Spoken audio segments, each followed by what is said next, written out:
Hey, CK, what's up, man?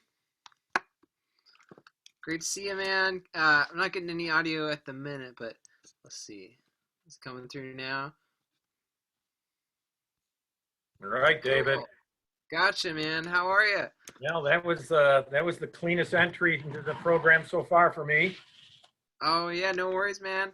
Thanks for being willing to use this again, too, man. I appreciate it. It helps, I'm like, still organize my life and everything. I'm, It's a pretty I'm sweet little I'm deal. still trying to figure it out. Oh, no, man, it's going great. Well, what's new for you this week, man? Anything going on besides pandemic and work and all that? I actually got a lot of mandolin time in, and I been using the metronome, so that's a big deal, Whoa, right?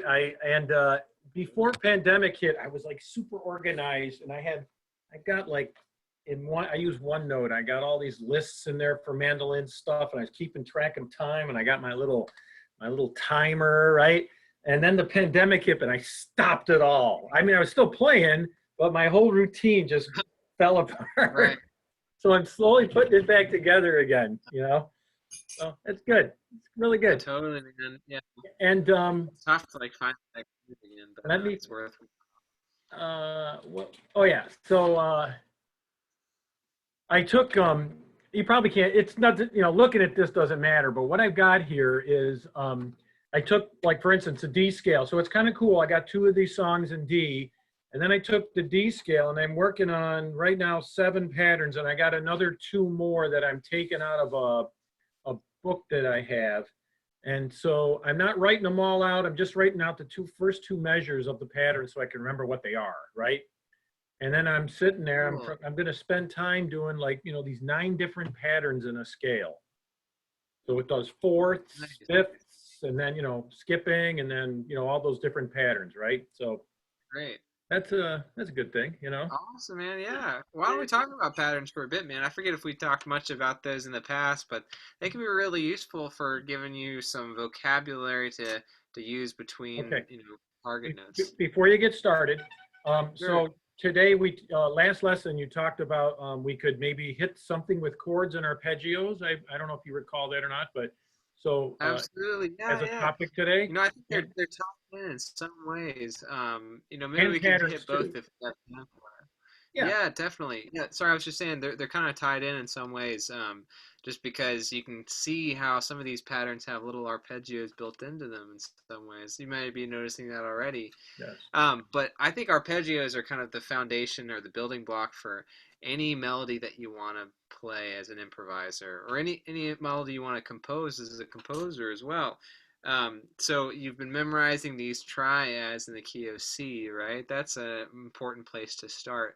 But eventually we want to get to the point where we can readily say all the notes for any major chord we want to play or any minor chord we want to play. So now that you've got kind of the blank slate of these letter names, C, E, G, D, F, A, E, G, B, all that, it's good to kind of memorize how you can build these major chords and be able to say, like, what's your E major triad, without having to think about it. You can think, okay, E, G sharp, B, that's it. Or, F sharp, what's your F sharp major triad? F sharp, A sharp, C sharp. Or, what's your B minor triad? B, D, F sharp. So So just that was having the that. little exercise you gave me a couple weeks ago. Um, Right, right. yeah, which I haven't been working on, which I need to work on. That's part of me getting organized, because I don't want to get Oh, sure. I don't want, like, the information to go past me, right? I need to just keep hitting it a little bit. You don't have to hit a lot each day. You just got to hit it though, right? That's So right. Yeah, the consistency is the main thing, and maybe you can come up with a little bit of a reminder for yourself, or kind of a little bit of a habit for yourself to practice these. Maybe every time you pick up your mandolin, before you play a note, just make yourself say all those C major triads, and then maybe try to find a few major triads as well. Like, say, what's a B major triad? B, D sharp, F sharp. Find those notes on your instrument as well. That could be another helpful reminder. But I think we'll be drilling some arpeggios as well, which will help you associate shapes with these letter names and with these chord qualities. And I like to work with 4 note arpeggios in particular because usually you're just dealing with 3 notes in a chord, but that doesn't really work out very well time-wise. If you think about if you're building a melodic phrase, usually you kind of want it to be in a group of four. If you deal in threes, you're kind of dealing with triplets, almost like a jig, right? Like you can hear it like 1, 2, 3, 1, 2, 3, da, da, da. So since we're playing in 4/4, it's a lot easier to play in a 4-note phrase.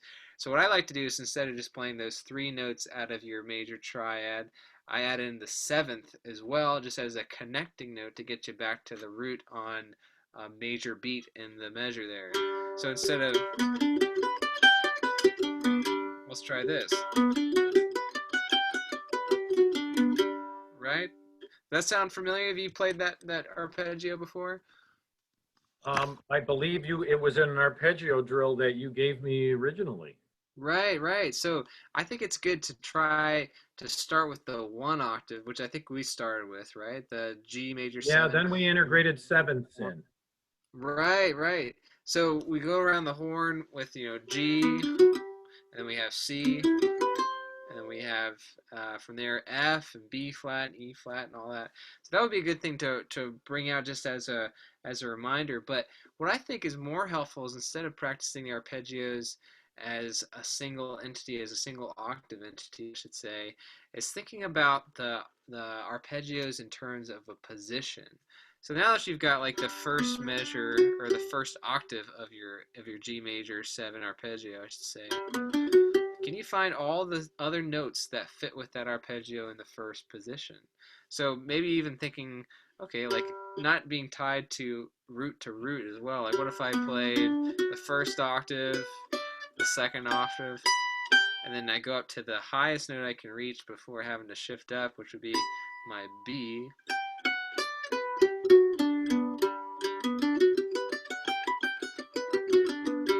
And then all of a sudden I have all these great target notes to play over my G major chord. Wow. And I can even think about, okay, like I know it's G, B, and D are my primary notes there. The F sharp is part of the major 7 chord, but I'm probably not going to land on that if I'm playing over a G chord. So you're still thinking G, B, and D for this arpeggio, right?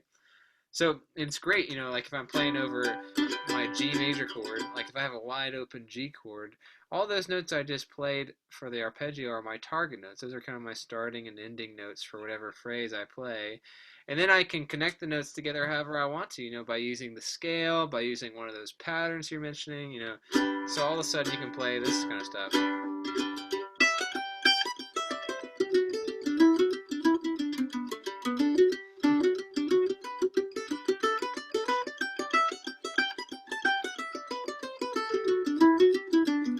All that's just G nonsense. It's just G major scale and G arpeggio, right? Now all I'm doing is thinking about that arpeggio and trying to start and end on one of those notes, G, B, and D. So that's what we're shooting for, right? But So really how did your comment of the seventh play into that? Right. So like I was mentioning, when we're dealing in groups of 3 notes, G, B, and D, if we're just playing those back to back to back, it starts to sound like we're playing in 3/4 or 6/8 Okay. because we're dealing in triplet and triple instead of duple. So what the 7th does is it evens out the exercise in space and time, right? It makes it so it works a lot easier with these 4/4 time signatures that we play in most of the time. So, so, You can do other things as well if you want to. You don't necessarily have to play the 7th. I just like the sound of that. Some people will do like they'll add the 6th in, like it's kind of like almost like a pentatonic arpeggio then. So that would be another sound you could deal with as well. But the 7th is kind of nice because it has this really nice leading tone back to the root. when Like you that sharp there. when you played that first you said that G nonsense. Were you playing the F sharp in there? I was playing the F sharp in there. I think I played all the notes in the scale eventually, even though I may have been favoring some. I was probably favoring those 3 notes G, B, and D just to create this G sound, right? Yes. There's a difference between that and then there's also like, if I'm just playing nonsense that doesn't center around those G notes, it doesn't sound quite the same. Like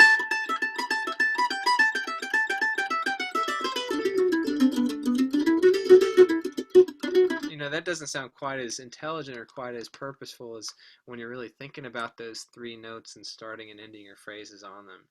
Hmm. So the seventh again is just a connecting note to get you back to one of those notes. And that's what's helpful too. We're not just thinking about a scale; we're thinking about kind of a framework within a scale, and you're not excluding any notes as well. That's I think the danger of the pentatonic scale is that it gets you thinking, okay, I can just stick to these five notes, and I don't have to worry about actually playing along with the chords. But when you think about the arpeggios, it gives you the information to make all the notes, all the seven notes in the scale sound good, as long as you're starting and ending on one of those important three notes that correspond with the chord that's being played. Hopefully that makes sense. Are you tracking with me? I am. I'm writing it down. Cool, I'm just cool. taking a couple of notes here.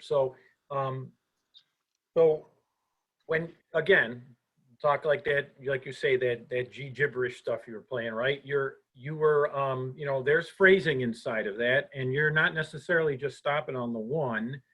You're maybe pausing at the three or pausing at the five or accenting. You're trying to accent one of those three, and then using all the other notes essentially as passing notes.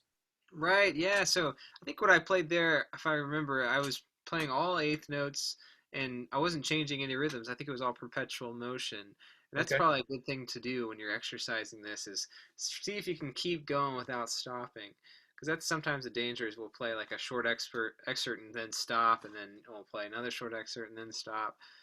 But you want to get in the habit of kind of making this flow happen where you're establishing the beat and the groove with your eighth notes and you're allowing the harmonic material to correspond with the chord changes. So, eventually you don't want to just play over one chord, you want to play over several chords. So you could even come up with a chord progression and try this exercise and trying to land on a chord tone at the beginning of a new chord as well. So say your chord progression goes 1 4 5 1, like Blue Ridge Cabin Home or something like that, and you're doing two measures on each chord. Sorry, I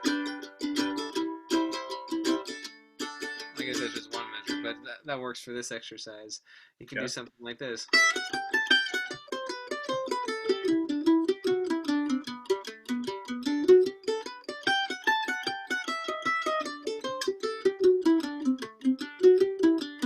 You could hear those chords kind of outlined in what I was playing there because I was always landing on one of those three chord tones of any one of those triads at the downbeat of the chord change. And that's kind of the key to making the chord sound really obvious. You don't necessarily have to always play a chord tone at the beginning of the chord change, but it does help communicate the sound of the chord to the listener. And that's kind of what improvising is all about. But you really have to know those chord tones, those three notes out of your triad. You have to know these arpeggios to be able to locate those notes on your instrument. That's what all this is about. Hopefully, we're working towards Well, that end and there. and and again, are you doing that by? I mean, I recognize you understand it quite thoroughly, right? Are you doing this by ear? Are you doing this by visual location in your mind? And I don't mean by looking at the fretboard directly, but are are you actually thinking about the note that you're playing when you're hitting these chord tones? Right. Yeah. Or, Yeah. Totally. I know it seems so foreign at first. I probably make it look easy. Even though it is kind of a difficult thing. And I remember when I was first trying this out as well, it seems so daunting to be able to do all this in the moment. And I think it's a twofold answer is that yes, I am thinking about all that. I'm thinking about how the mandolin looks and how the notes happen on each fret. I'm thinking about the timing. I'm thinking about all these different aspects, but I've thought about it so much that it doesn't become a burden to have to think about all that stuff. It doesn't seem daunting anymore, just because it's familiar to me, especially the key of G with such a familiar chord progression. And what is specifically going through my mind is, okay, I'm playing over a G chord for one measure here. What are my three G major notes? I'm playing over, I can play a G, a B, or a D there. yep. And then I automatically know where those notes are because I've drilled these arpeggios so much. It just happens it happens that my fingers land on these notes sometimes without even thinking about it because I've played them so much. And then I'm thinking about the next chord for the next measure. Okay, I've got a C chord coming up. I want to make sure my melody connects to a C, an E, or a G note. And I'm going to try to play that on the downbeat. And then fill in the gap with some other notes on the scale or play the arpeggio. And then, okay, next up we have the D chord. It's my D, F sharp, and A triad. And then I'm going to try to smoothly anticipate where my melody is going and try to land on one of those three notes without having to jump or hop too much. So that's really all I'm thinking about, and it happens at such a quick pace that you can't even put that into words as you're thinking it. It's more like, okay, G B D C E G D F sharp A G B D, and then your fingers will start to find their place or find their way there after you get used to this. But kind of a good way to start with this is once you've played the arpeggios for your G, your C, and your D chords, and maybe try learning the corresponding seventh as well. Like maybe we could do this as an exercise here. Like you have your G major 7 triad, or your arpeggio, I should say. Try that out for me. So it's like, G, B, D, F sharp, G, B, D, F sharp, G, and then we'll get the high B up there on our pinky before coming back down to it.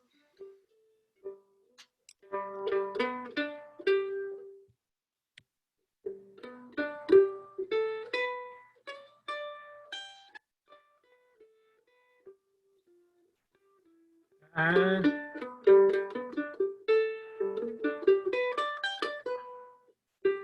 Right, so that's the original triad. That's a good place to start. Let's see if we can add that F sharp in there, the seventh as well.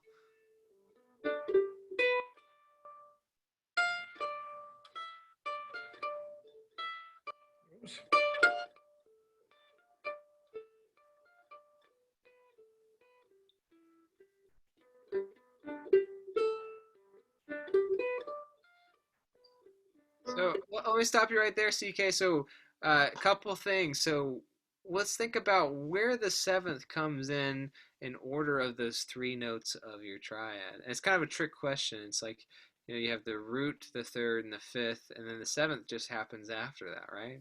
So you can maybe think about it systematically like that as well. So after you play the root, the third, and the fifth, there should be a seventh. I think we're maybe missing it on our D. oh, I was playing the sixth. No, So no, I was playing F major there. I'm sorry. So yeah, you were playing an F natural, which was actually the dominant seventh, not the major seventh. But even before then, if you think about your D string, so on your D string, we're missing a seventh there. Yeah, there you go. Very good.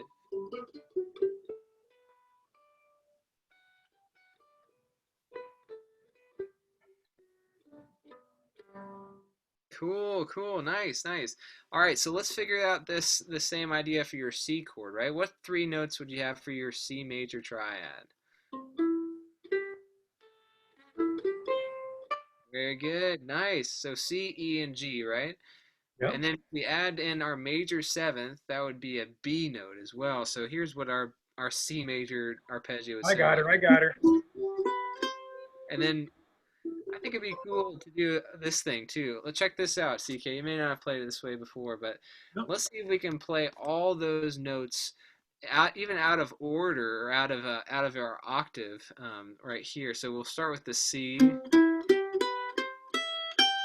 Or walk up to that high B. It's a weird note to end on, but that's the highest note we can reach in our position without having to shift up. So C, E, G, B, C, E, G, B. So that's as high as we'll go, and then we'll work our way back down. It's be B, G, E, C, B, G, E, C, B, G. And then we'll work our way back up to the root. So you're still hearing the bookend of C at the beginning and C at the end. But in the middle, you're covering all the C major 7 arpeggio notes in your first position, even below the place we started there. So does that make sense? So it'd be like C, E, G, B, C. That's your first octave. Then we have kind of almost a full octave there up to the high B. And then we're gonna go below the root there, B and G. Try Yes. that out for me.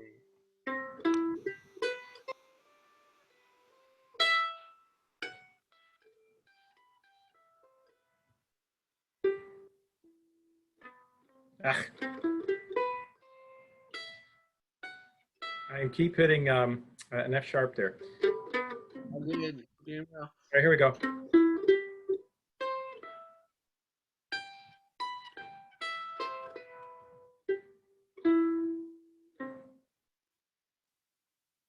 Cool. And then see if you can go beneath the root as well. There's two other notes we can grab there. All notes. So think about what are your notes for that triad there? We don't have an A in there, do we? No, we don't. There it is. Yeah, very good.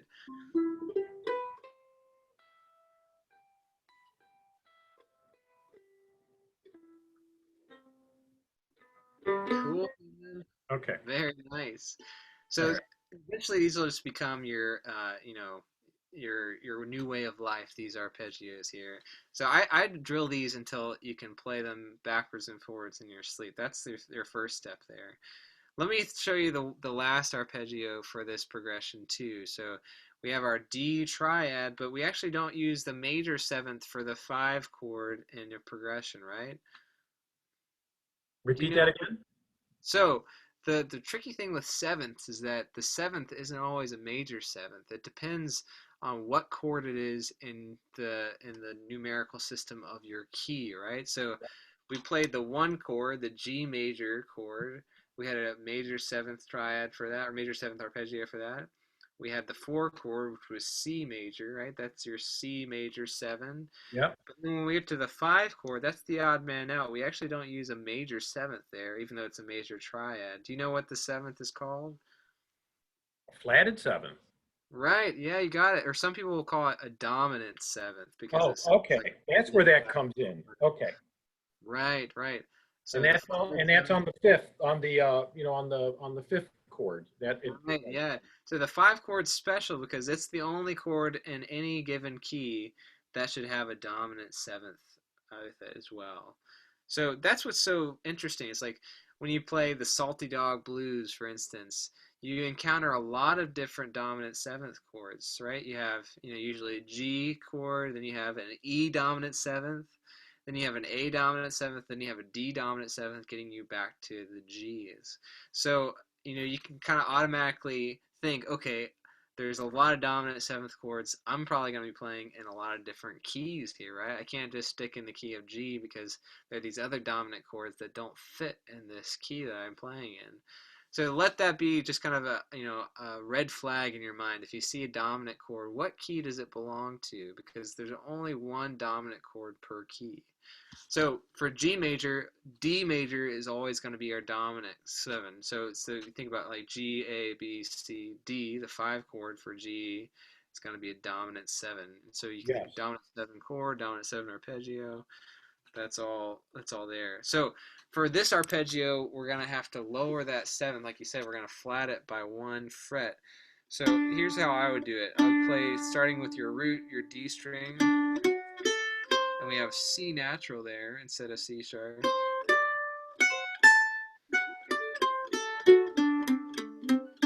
So again, we're going as high as we can to the highest chord tone we can get before having to shift, and then coming back down to the root, playing beneath the root, and then back up. So it's D, F sharp, A, C natural, D. That's your first octave. And then we can keep going higher. On the E string, it's F sharp, A, F sharp, D, C, A, F sharp. Sorry, D, C, A, C, D.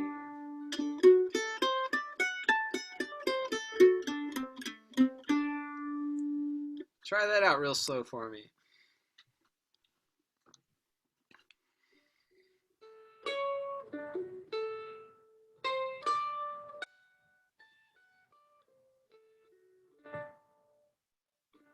Yeah, nice. See if you can get those notes on the G string as well, right? So there's notes beneath the D string that could fit with this arpeggio too, right? What are those notes? And it would and it's C major. So So C natural, right? Yeah. I keep saying major, natural. No worries. Yeah, yeah, you got it.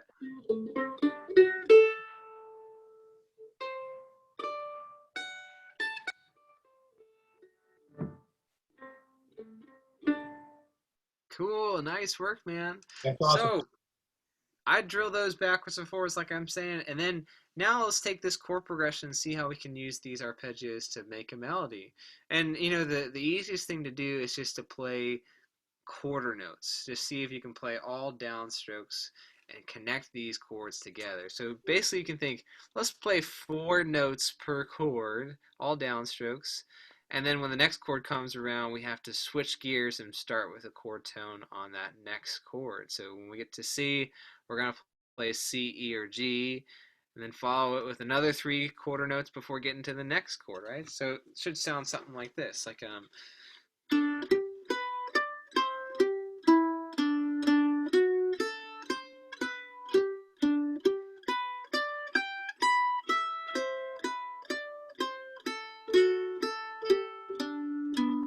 something like that. You could even just stick to all notes in the arpeggios. That's kind of mostly what I was doing there.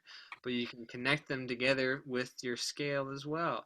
So that would be a good exercise because you're starting to see how those chord tones fit together in kind of linear ways because you're not always going from root note to root note, right? You're not always going from your G note to your C note in that progression. You could go from G down to E. That would be the closest chord tone to get to your C major chord there. And then from E, you could play, up to your F sharp. That would be the next chord tone for D major. And you can start to see how these triad notes fit together in really You, smooth ways. you have a good basic bluegrass tune or traditional song where that might be it might be a good idea to do that over. Right, yeah. Well, I'd say any tune you're working on is a good test example because you're going to be really applying, all this stuff to a piece of music that you'll be playing in a jam. So I think, Forked Deer would be fine or Yeah. any other fiddle tune you like. Or, you can always go through the Bluegrass standard catalog. Like Blue Ridge Cabin Home is one that gets called all the time. And, it's a great one to be familiar with. Well, I think Flat and Scruggs did that one. And any Bill Monroe tune, they're going to have really simple chord progressions, usually with those 3 chords, your 1, 4, and 5. And thankfully, most of it's in the key of G, so you can cherry pick your favorite ones and try playing over them. Maybe even like pick a recording of a song that you're working on and see if you can do something like this over it. I know it sounds kind of weird to play like different material over someone else's playing, but it Oh, actually that's I think okay. it really beneficial. You kind of see how it all slots in with another ensemble or another player there. So that's called the quarter note challenge. You can start feeling around with this, but it all comes back to those arpeggios. Like I'm saying, that's your basic building block for finding what these chords are. I think drilling them so much that you can see them outlined in your mind's eye without having to think about it too much, and knowing those 3 notes in the chord, that's all gonna help speed up that transaction in your mind whenever you come to taking a solo. It's not like you're having to stop and think about all this stuff. It just is right there in your left hand and in your brain. So I think a good challenge would be to see if you can do this challenge, the quarter note challenge, and Yep. then see if you can maybe find these broken octave arpeggios for all of your major chords, all of your major 7 chords to start with.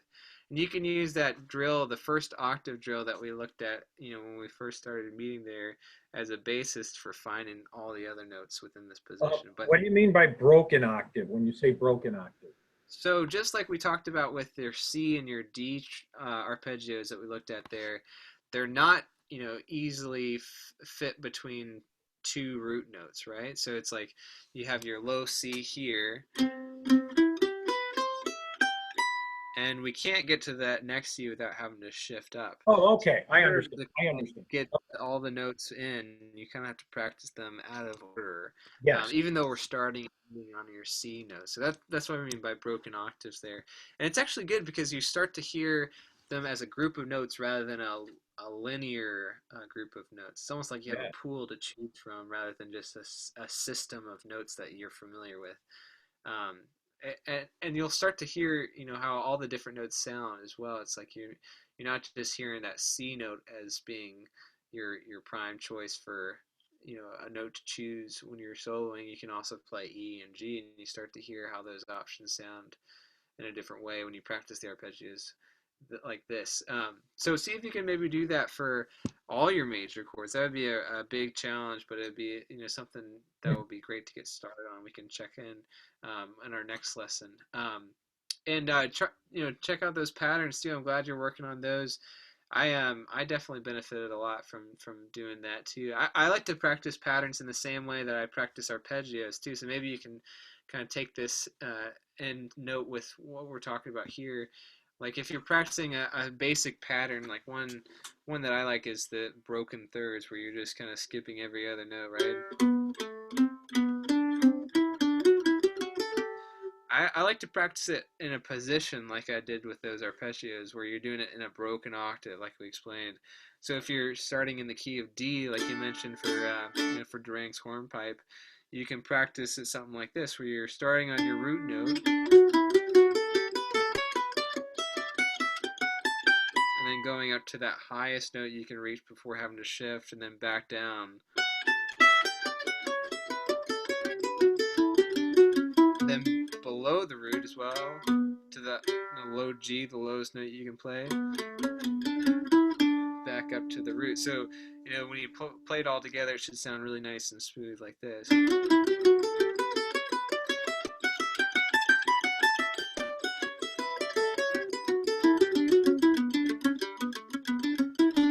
That way you're not just boxed in by one octave. You really know a territory, and you can play, anywhere you find yourself within that position. I remember when I first started learning scales, I would just learn them in octaves. So I would, play like D major, like and that's all I knew. I didn't know any of the notes in between the cracks, so I was very limited when I came to soloing.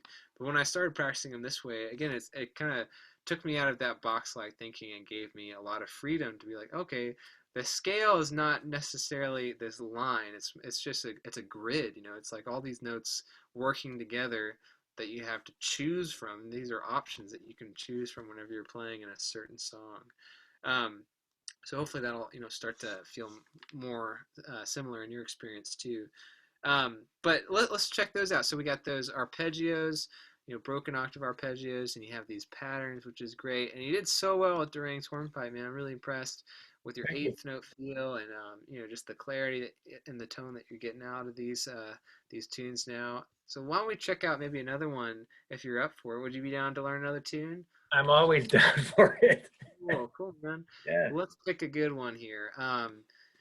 Well, let's see. There's a cool tune that Flinner plays. I don't know if you ever heard him do that tune, Black's Fork. Do you know that one? What's it called? It's called Black's Fork. Nope, I haven't heard of it. Yeah, it's off of his record.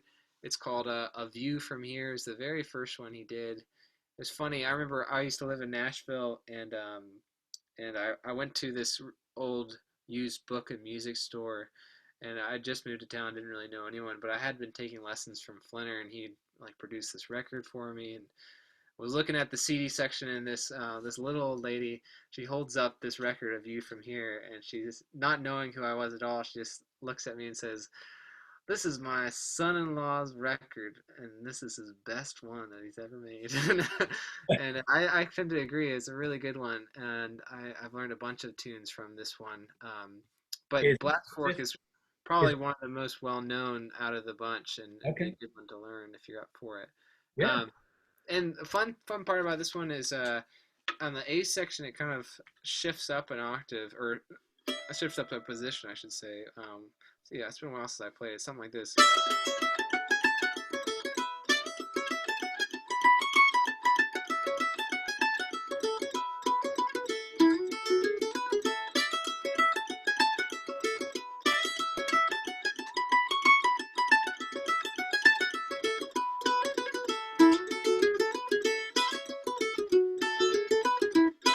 No, sorry.